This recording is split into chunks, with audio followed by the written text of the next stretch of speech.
జిల్లా కేంద్రంలో రాష్ట్ర వ్యవసాయ శాఖ డిపార్ట్మెంట్ ఆఫ్ అగ్రికల్చర్ ఆధ్వర్యంలో సోమవారం రైతు మేళా నిర్వహించనున్నారు. ఈ మేళకు రాష్ట్ర వ్యవసాయ శాఖ మంత్రి తుమ్మల నాగేశ్వరరావు హాజరు కానున్నారు.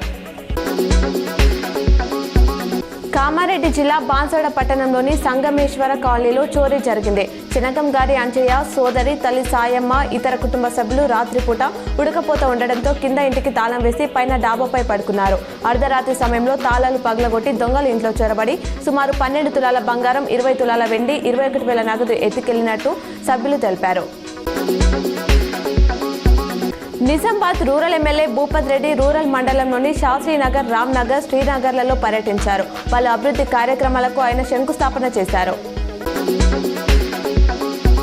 ఈస్టర్ పండుగను పురస్కరించుకొని జిల్లా వ్యాప్తంగా అన్ని గ్రామాలలో క్రైస్తవ సోదరులు ఘనంగా వేడుకలను, చర్చిలలో ప్రత్యేక ప్రార్థనలు చేశారు.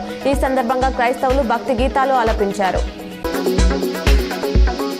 నెల 23 నుంచి 3 రోజుల పాటు వాషింగ్టన్లో భారత్ అమెరికా వాణిజ్య చర్చలు జరపనున్నాయి. టారిఫ్ నుంచి కస్టమ్స్ వరకు పలు అంశాలపై ఈ చర్చలో ఇరు దేశాలు ఓ ఒప్పందానికి వచ్చే అవకాశం ఉంది. ద్వైపాక్షిక వాణిజ్య ఒప్పందంలో ఉన్న సమస్యలు పరిష్కారం కావచ్చని కేంద్ర ప్రభుత్వ వర్గాలు పేర్కొన్నాయి. దేశంలోనే అత్యధికంగా రికార్డు స్థాయిలో తెలంగాణ రాష్ట్రంలో వరి ధాన్యం సాగైందని మంత్రి ఉత్తమ్ కుమార్ రెడ్డి అన్నారు.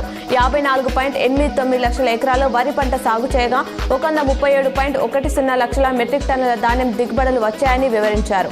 ఇందులో రాష్ట్ర వ్యాప్తంగా 8,329 కొనుగోలు కేంద్రాల ద్వారా 70.13 మెట్రిక్ టన్నుల ధాన్యం సేకరించాలని లక్ష్యంగా నిర్ణయించినట్లు వీడియో కాన్ఫరెన్స్లో కలెక్టర్లకు ఆదేశించారు.